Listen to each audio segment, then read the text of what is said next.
Okay, welcome to part two of the Tazria Mitzvah, Shabbat haGadol Shiur Tavshinai Vav.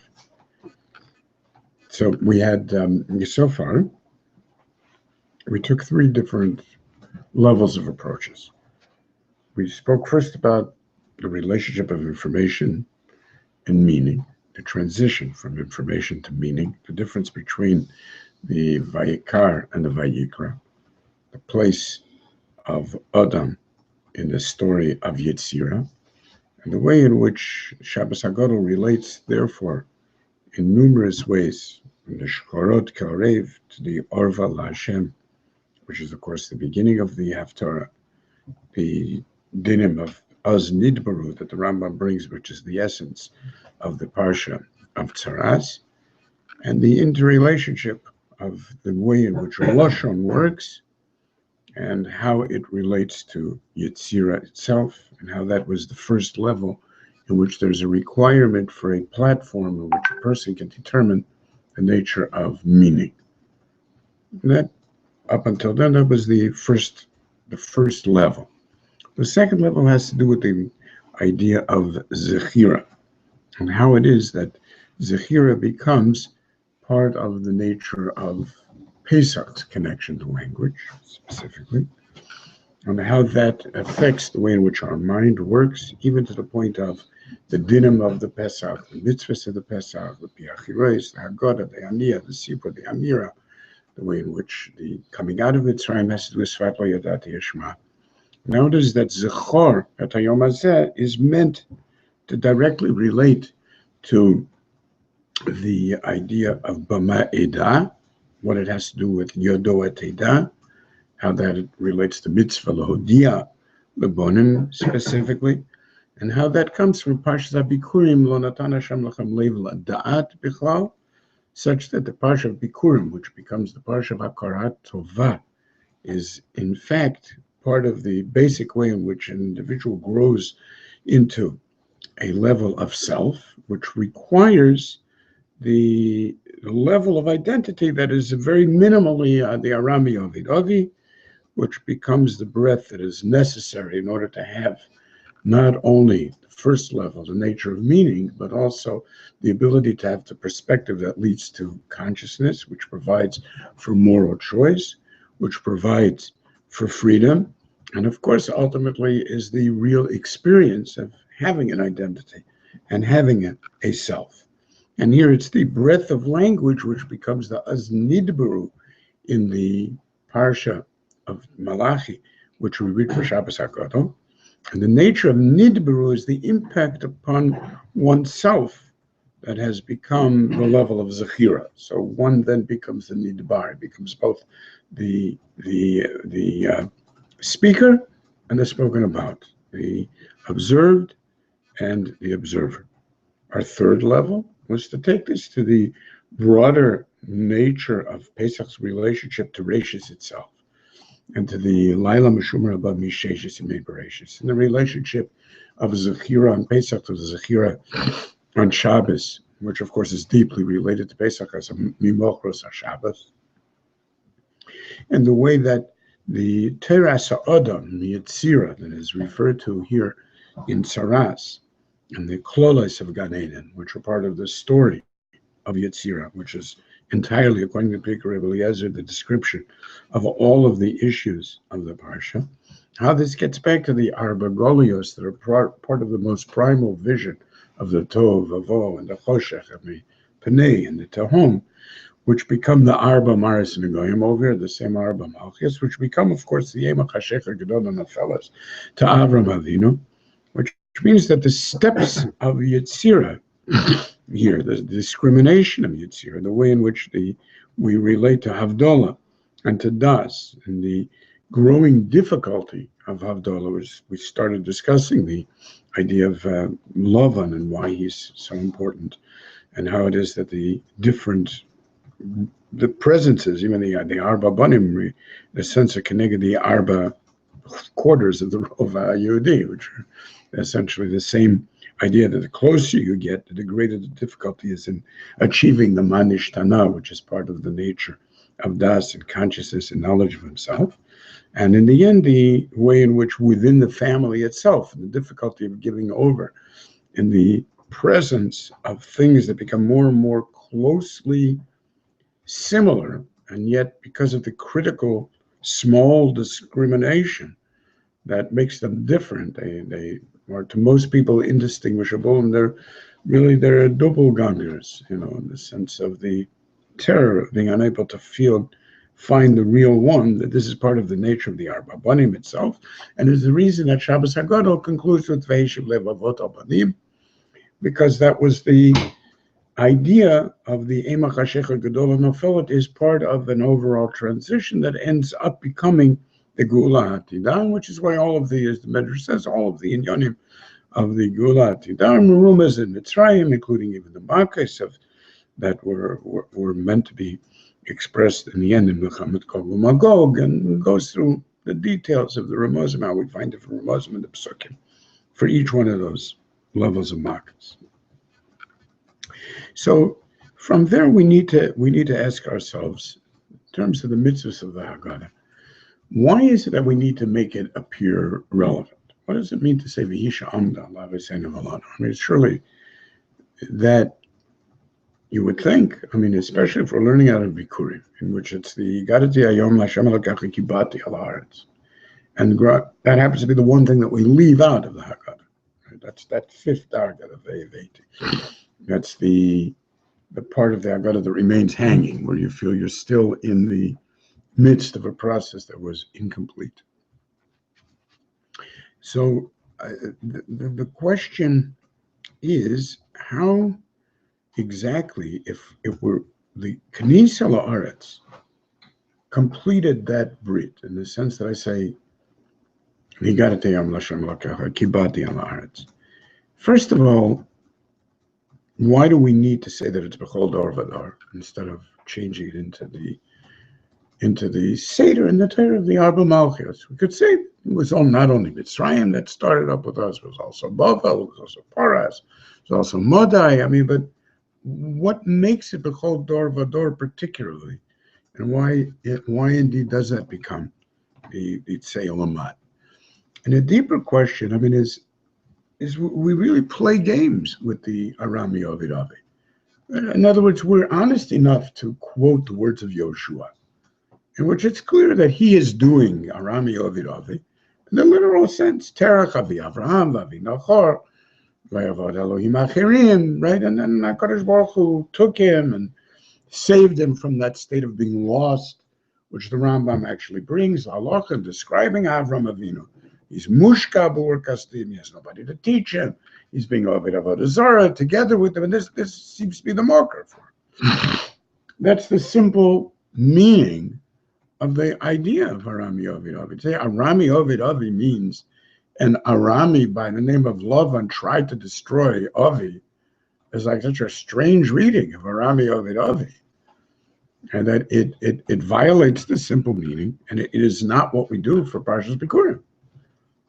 And when we actually came into Eretz Yisrael, which was with Yoshua, he didn't read Arami Ovid Avi about Lavan. He read Arami Ovid Avi about Avram Avinu, about Terach, about the way that our forefathers were lost, and that lost means of the Avodah Zarah, Mitchila of the Avodah Zarah. That's the whole point. Mitchila of the Avodah Zarah Avotenu is the Arami Ovid Avi. So the drasha into Tzei Olamad from Lavan appears to be like a trick or something, right? What does it mean? Now, it's you would have thought that the actual arrival in Eretz Yisrael, that's like the best possible answer you can give, right? The truth is that counterintuitively, and this is what's so important about the Seder, counterintuitively, that is not true. The arrival in Eretz Yisrael was not a solution to B'ma'ida. And neither did HaKadosh Baruch Hu ever say that it was. He says, Yado atida ki ger yezer acha beretz avav aduvino otam v'acharchen yetzu yirokush kadol.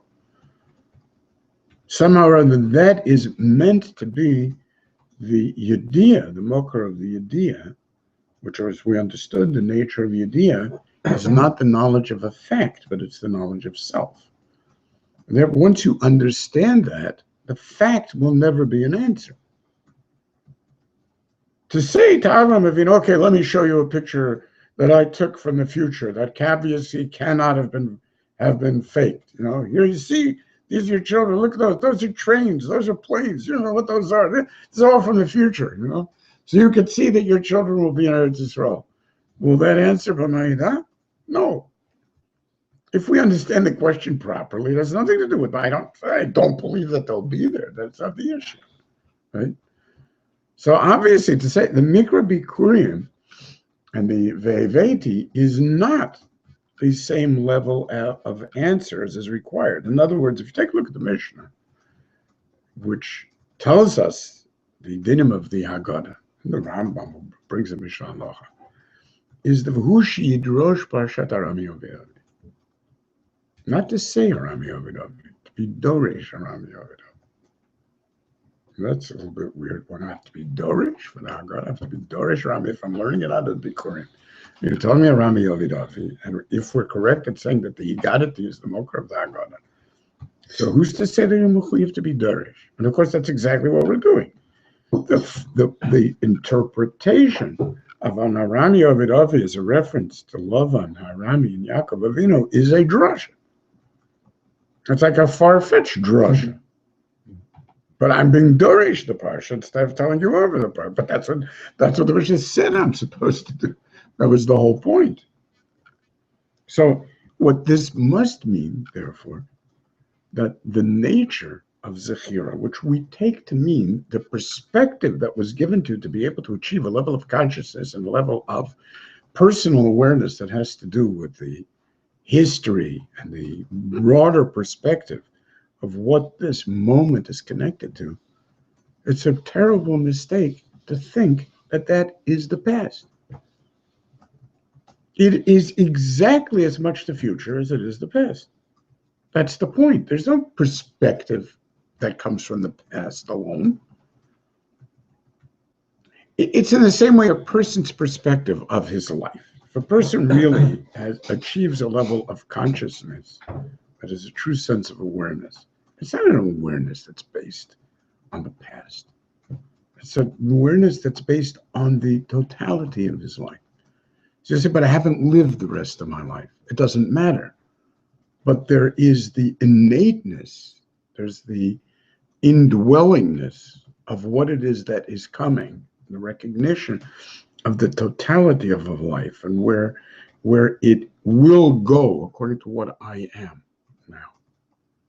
That allows a person to experience himself as if from the future. And it's really much deeper than just that. It's not a conscious and an intellectual extrapolation of the current situation. It's something that's much deeper. Once a person goes into a modality of speaking from his identity, then he is speaking to something that lives on a platform outside of the totality of his own life. It's because of that we can have a mitzvah of shoel et atzmo. Shoel et atzmo doesn't even make any sense unless there's two different identities. And now, even though that sounds crazy, but as I've pointed out many times, everybody does this all the time. People always ask themselves things. So you will ask yourself, what do you think about this?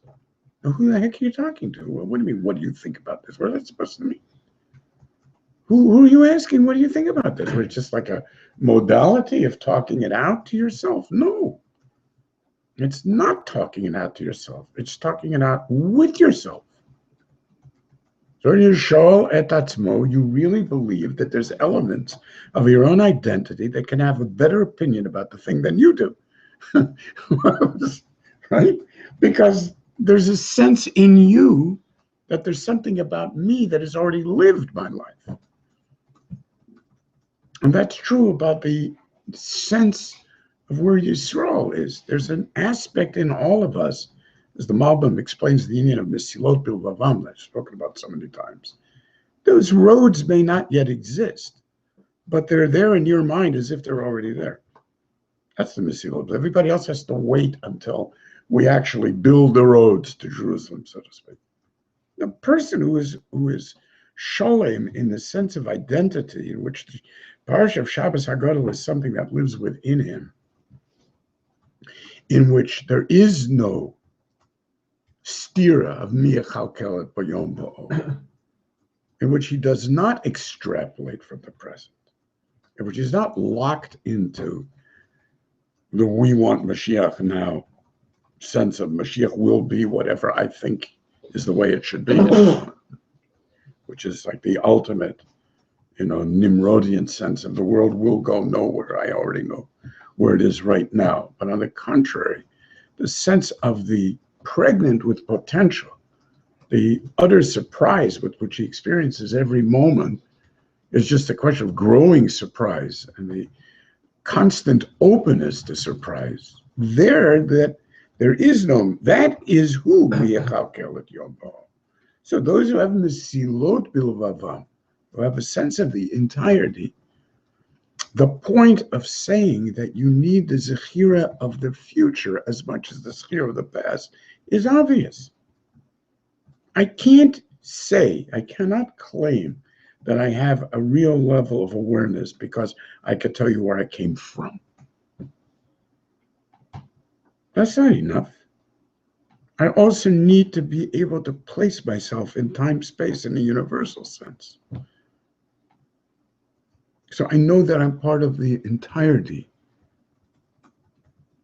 The fact that I happen to occupy, in terms of Olam Hazeh, a small part of space-time, is unimportant to me, because in terms of the identity, the power of the awareness of that moment is something that is so broad that I live in the future equally as living in the past. You literally feel this. You literally experience it that way. Most people live in the present only as they live in the past.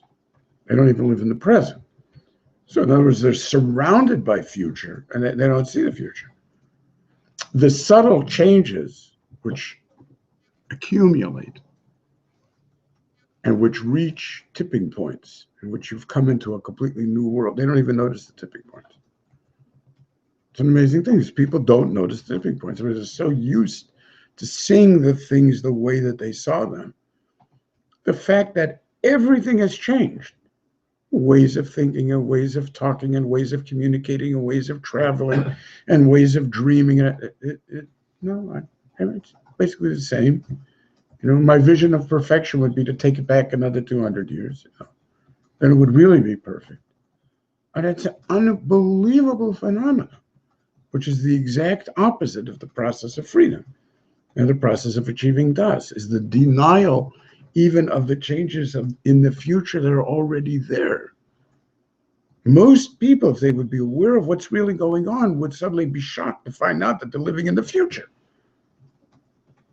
They're living in the future. They're like 50 years outside of their time.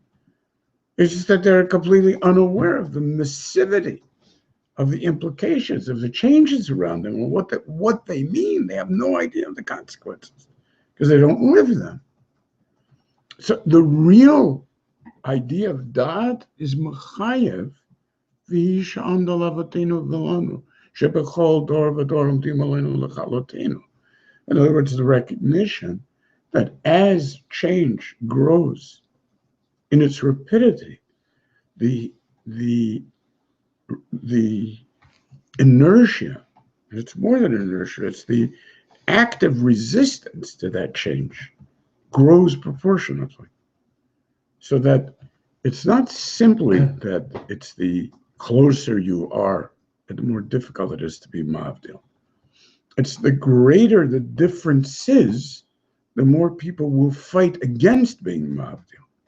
It's because of that this phenomena of the doppelganger, as we've called it, the idea of something being so similar and yet so different, becomes more and more pernicious as time goes on, because you see that people will inevitably hold on more and more to things which are totally irrelevant to that future because they are so interested in the fear of freedom and in the escape from freedom.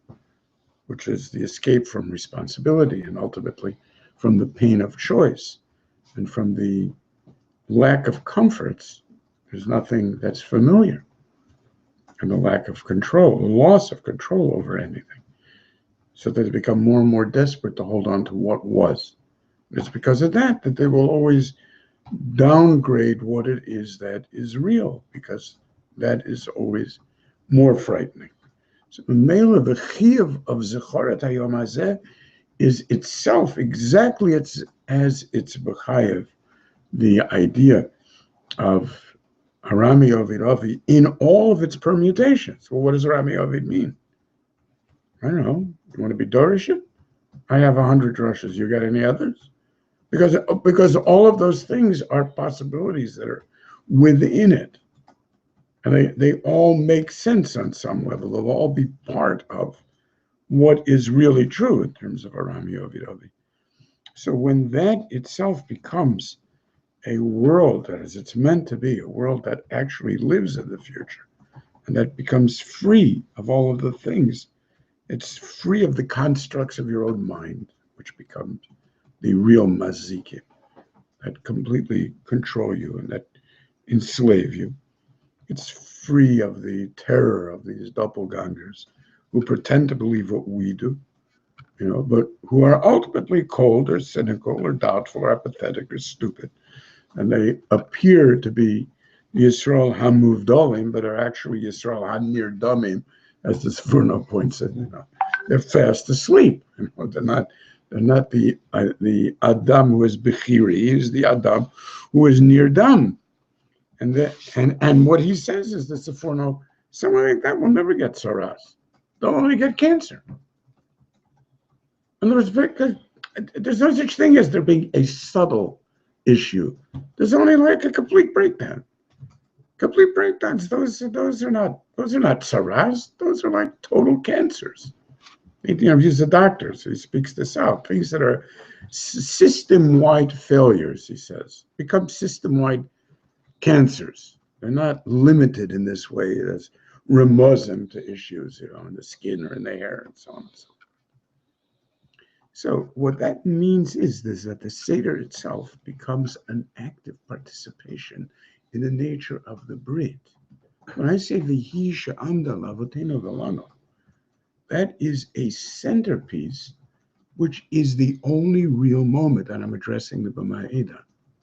Because by my saying that Brit is amda to me in terms of my future and my past, I'm speaking about the B'ma'eda directly.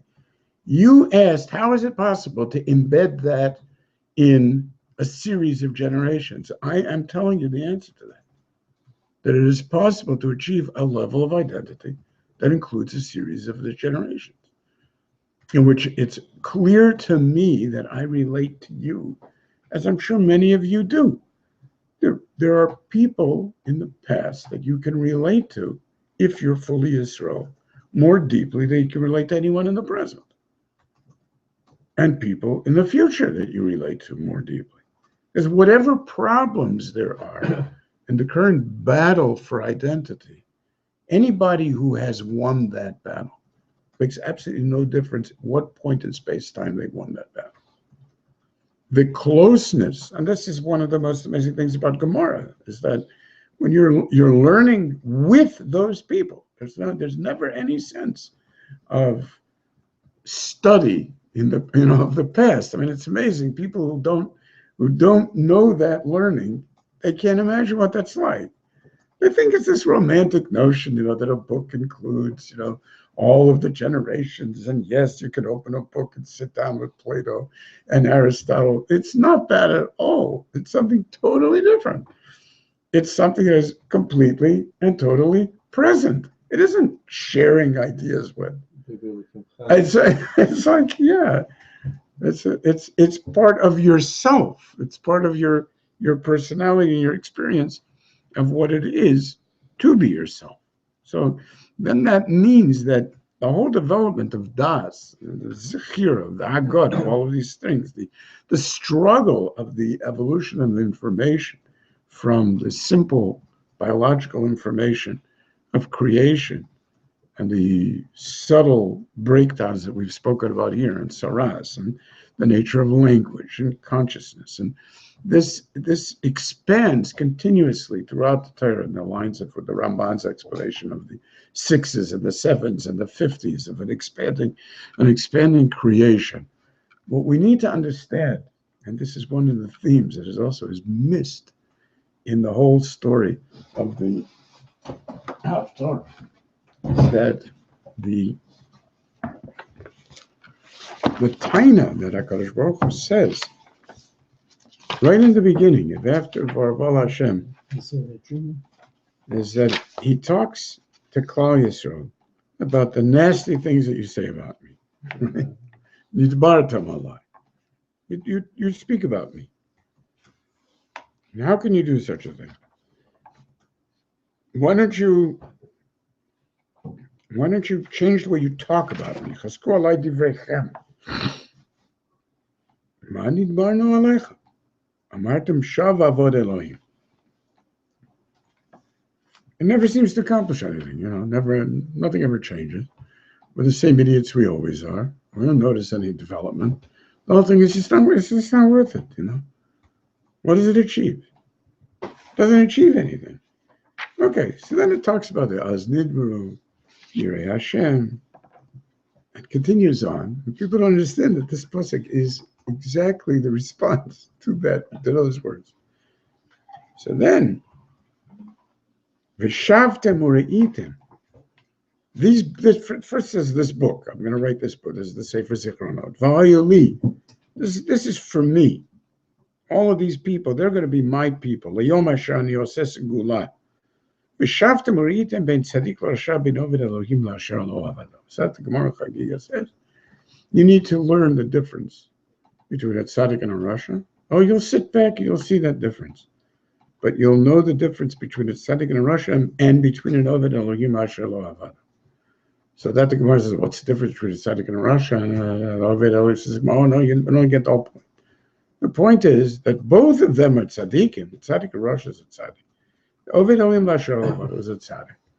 But the difference is that to know the difference between oved Elohim asher lo avado is to know the difference between somebody who reviewed his Mishnah 100 times and someone who reviewed his Mishnah 101 times. So the Gemara says, well, what do you mean? One time would make the difference between avado and lo avado. Whereas, you can learn this from the Nesher taxis. You want to get to the airport, it costs you 50 shekel. You want them to take you one block further than the airport, it costs you another 100 shekel. This is a qualitative difference in doing something that's within a particular set and that's outside of the set. And in other words, the idea of here is you say it's shav. There's not one minutiae that is shav avodah Elohim. The differences are not just differences, they're logarithmic scale differences, such that the difference between 100 and 101 is enormous. Enormous. So people don't understand the logarithmic scale to them. Okay, what's the difference? 100, 101. Right? It's like, what are you talking about? The orders of magnitude in difference. And that's exactly what the point over here. So much for Shav Avad Elohim. In other words, the competition between the Dorot, the expanding narrative that's involved over here, which Bechol Dor Vador. And you think, so you're saying, what is there to add? What are you, crazy?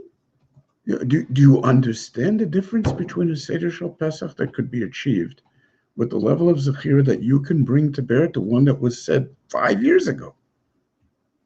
5 years ago. To me, 5 years ago is ancient history. It's a totally different universe.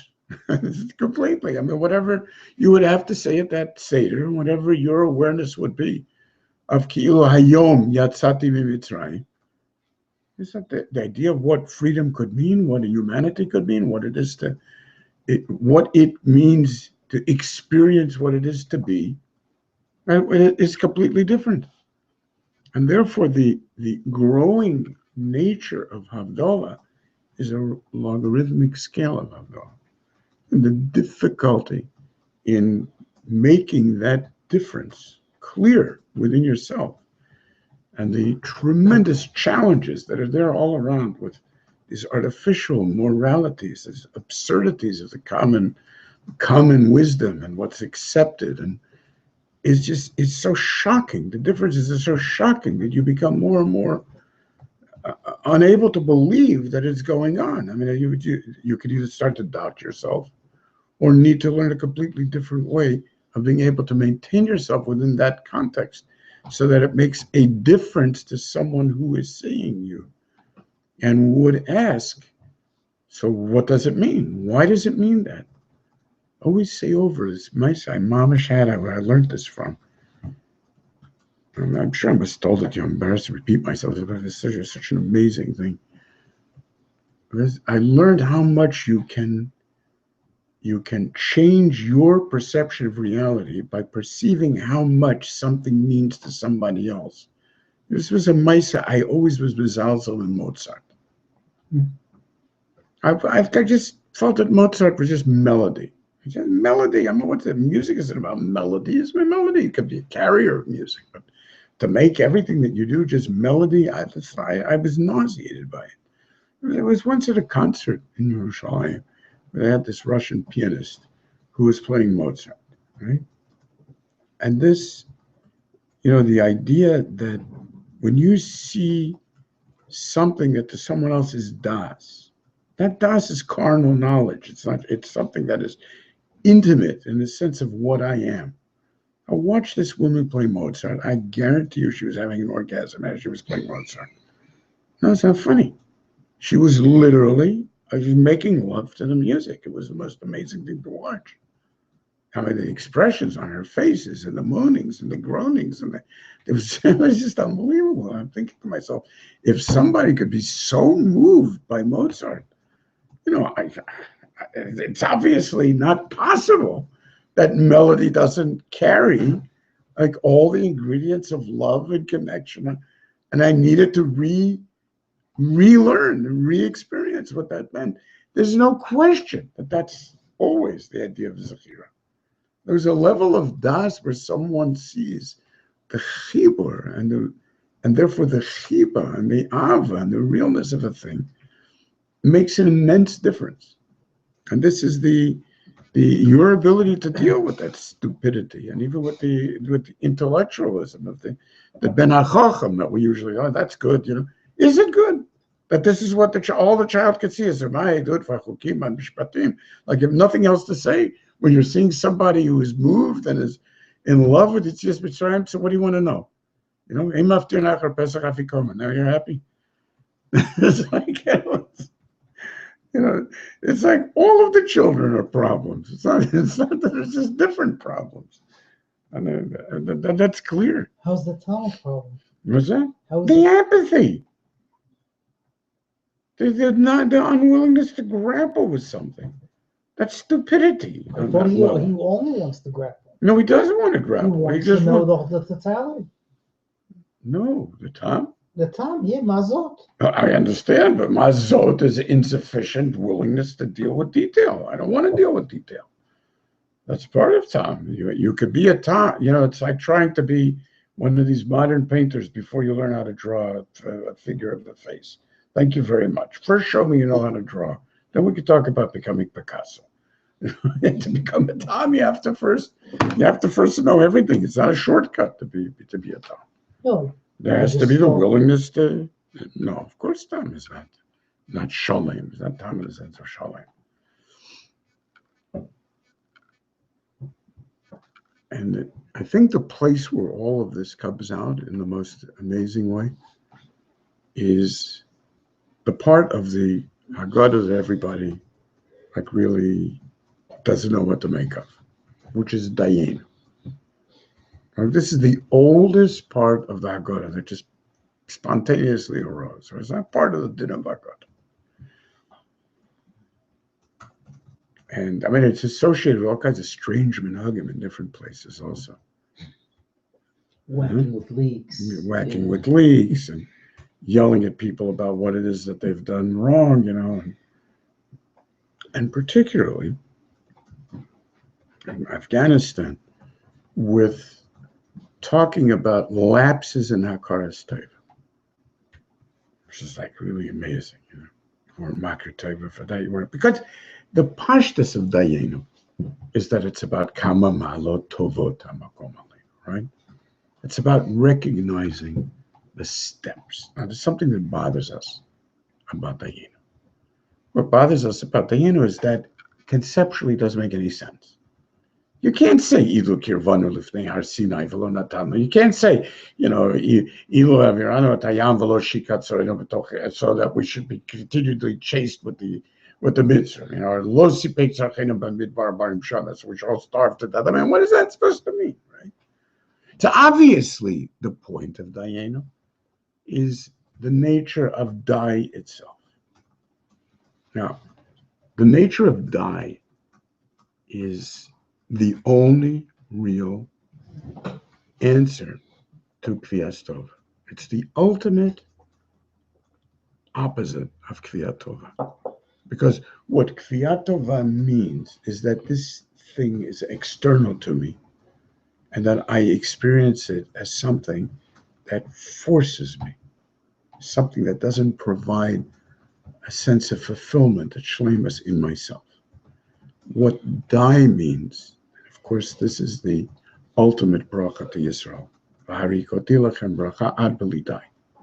So the ad b'li dai means ad sheyivlu siftotechem milomar dai, which is itself ridiculous because you don't use your lips in saying the word dai at all.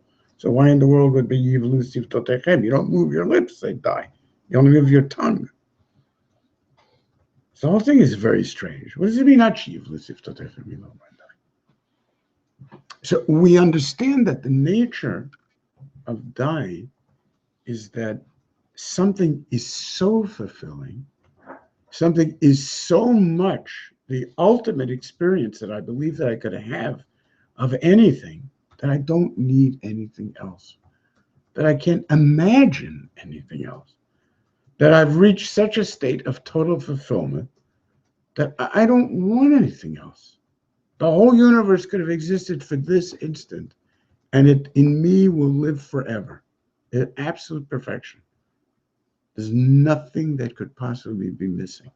To be mechadish me in another instant that, well, here's something new, is a complete new surprise again. You understand that the problem of Kriyat Tova, and ultimately the problem of V'lo Yitboshashu. These problems are interrelated. Adam Arishan is Kafui Tova. That's the mocker of the Kriyat Tova. Kriyat Tova b'nei Kriyat Tova in the Aisha Shenatata Imadi. But the expression of that is the Lo Yitboshashu, remarkably. Why? Because Lo Yitboshashu means that something can be taken as a given. If you don't feel yourself completely vulnerable, even in the fact of your existence, that it's a total surprise. It's an insane surprise. Why is it here, right? So anything that is a surprise is completely, totally vulnerable to it, because I don't understand why it should be here at all. So if I take it to whatever extent I take it for granted, then obviously I cannot be bosh from it, because it's just the way things are. What's there to be bosh from? The more surprise there is in something, the more I recognize the level of bosh, because I shouldn't be walking around with this. I shouldn't have this. I mean, where in the world would this come from, right? Dai is an expression of that ultimate surprise. This is like so much more than I can imagine is possible. I don't want anything more. So that the next step that you have is exactly the same new surprise. It's a completely, totally new experience of existence. The ongoing nature of a growing becoming is a series of endless dies, in which each one is such a surprise that there's a recognition that it is inconceivable, that there could be something beyond this, and it wouldn't be me. And then when you discover it, it is you. It doesn't bother you. On the contrary, it's just the new surprise. That's the exact opposite of Kriyat Tova. When someone has that, there's never an insufficiency of identity, because there's the recognition that identity becomes a function of being in the universe, not a function of something that you have done about it. Mamela, once that's true, it's impossible to impose upon me. It's not you. What is there to impose upon? Everything is total surprise. So what's he trying to say? Why is Avram Avinu himself not saying die? For the very simple reason that I'm engaged in needing to do, and this relates to the question you asked before, I'm engaged in needing to take care of what's coming. So I can't say die, because die indeed says, well, if I'm not going to get the Torah, what's the point of bringing me to Har Sinai when the value of being in Har Sinai, because Har Sinai represents the giving of the Torah. So the same contradiction that you have in the nature of Dayenu, as it's expressed in the Seder, is the contradiction of Avram Avinu's problem with B'ma'eda. I cannot accept it as given if I have to be osek in the creation of it, because it's still coming. That's a contradiction in terms.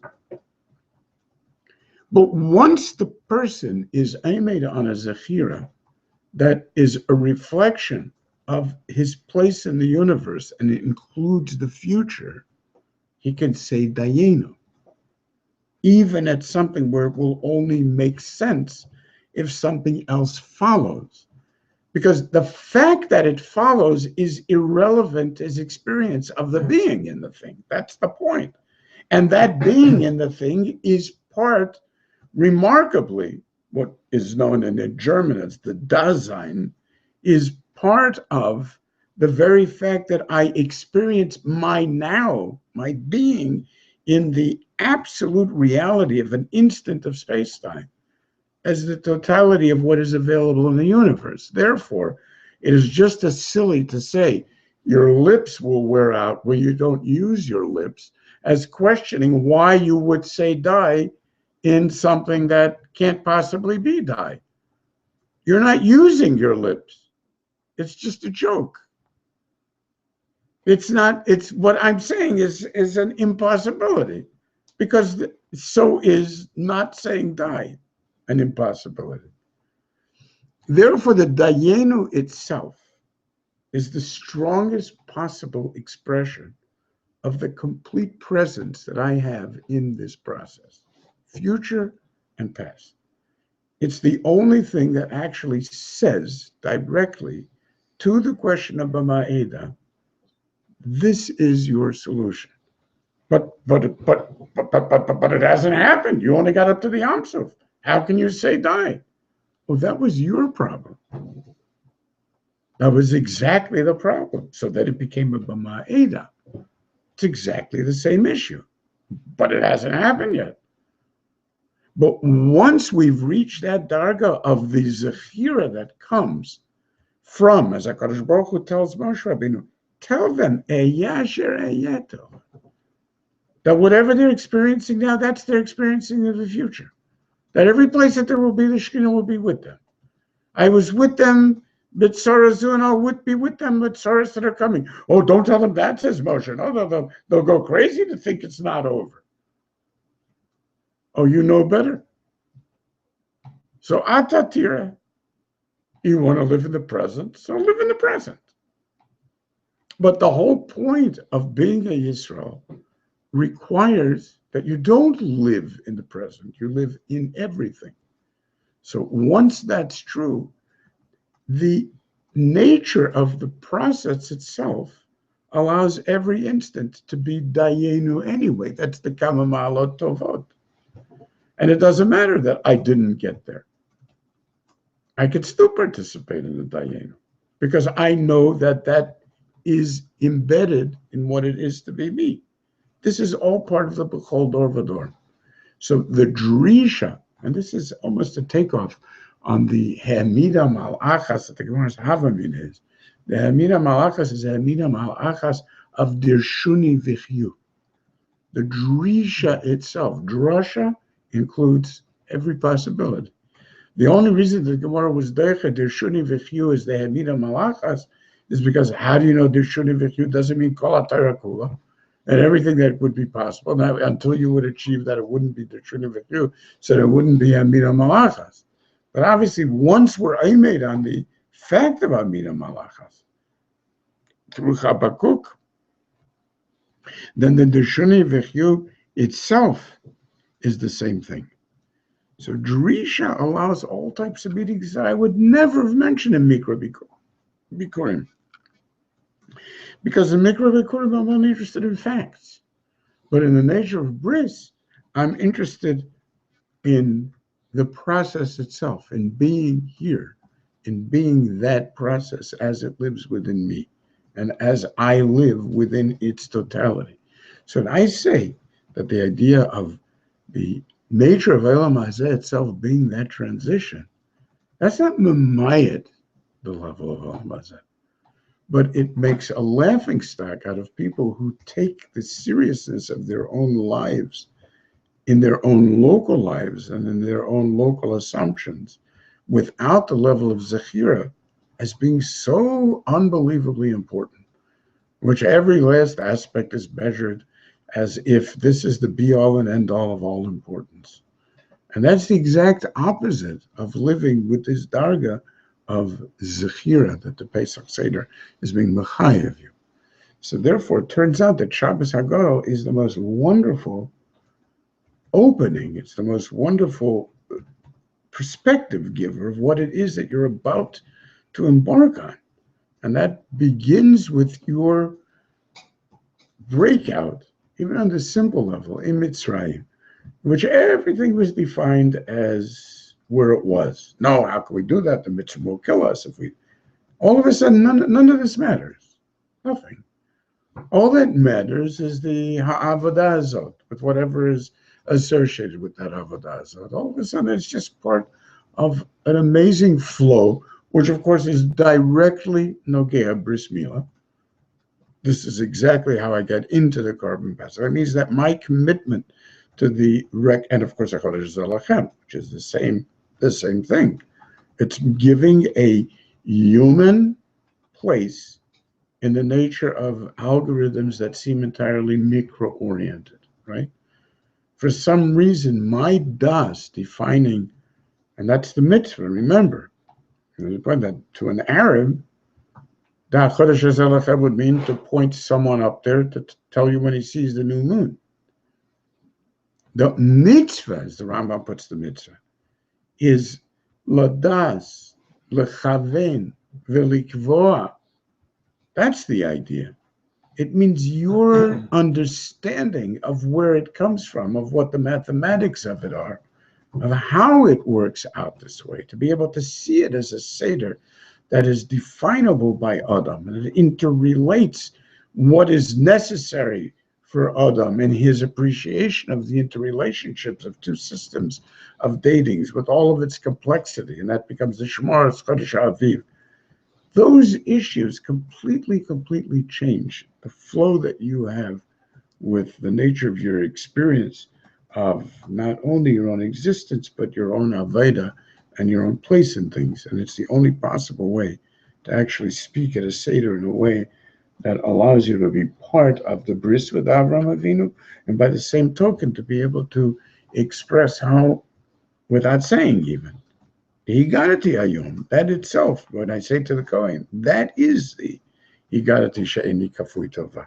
That haGadol is expressed in haGadol levanecha.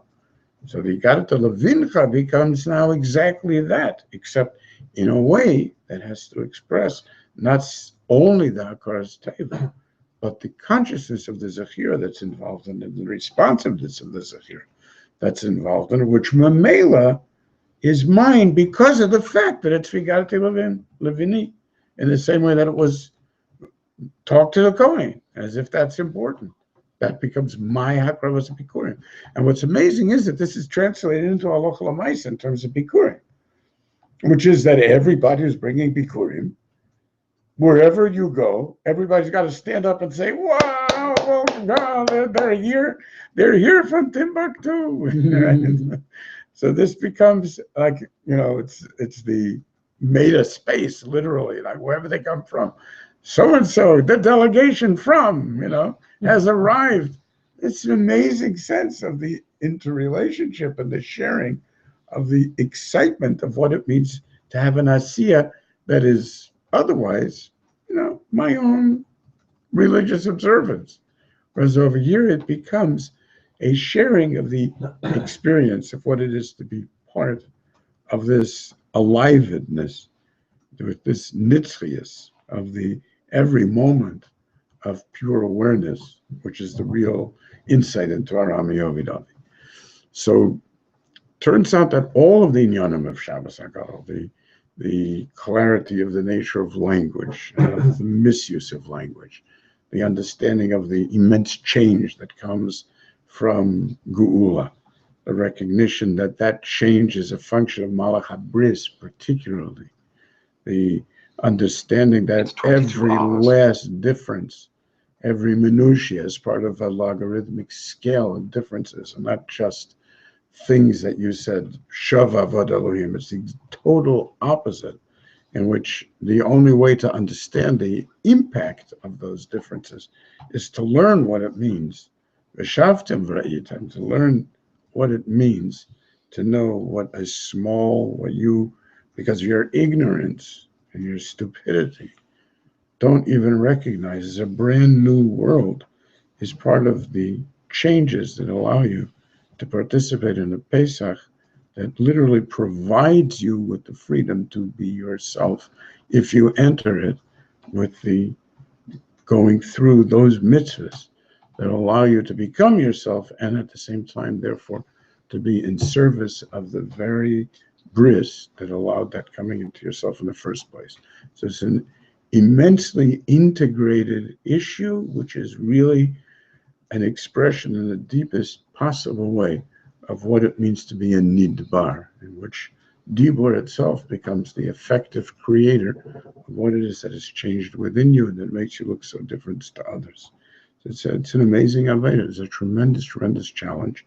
And the things that we usually get so depressed about are built into the system. That's what's so amazing. In other words, it's almost impossible to conceive of a Seder in which you're not frustrated. Whether you're the one that's giving the Seder to unappreciative kids who are out of order and so on and so forth, right? Or vice versa. It's just every single year it's disappointing in a new way. And it doesn't matter how good, I'm not saying that there aren't amazing good things about it, but there's always the frustrating issues that are part of the very nature of the Yetzia from Avdus, and the need to be able to be a Magid and to be a Mavdil that are invariably built into the attempt to give over this Seder and to recognize how meaningful it is to be that giver over. And it's also amazing because most people go through the year like not thinking about the genetic mimetic connection at all, They think they have a mitzvah, chinuch, or something like that. They don't realize that this is part of a massive project of rages. It's like, this is not something personal. This is something that is so beyond the personal. It is so much part of what you are, then you didn't even realize that it existed. And when you're finally forced by the mitzvah to start contemplating some of the implications of this thing, it's overwhelming, and it frees you from the burdensome mazikin of your own mind and the mutations of your own thinkings, which are so related to this parshias of the meaning of language and the meaning of information and the transitions that take place in the universe between information that is not conscious and the meaning that is. So we shall be zocha to an easy as possible Seder, and one that allows these aspects of Shabbos haGadol to really be brought out.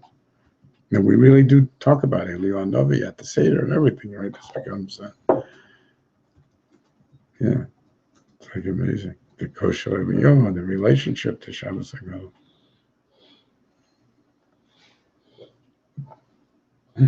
All right. Pleasure. Chag kosher v'sameach. And we'll talk Bezrat Hashem again before Pesach, during Pesach. Have an easy achana and a wonderful, wonderful Yom Tov.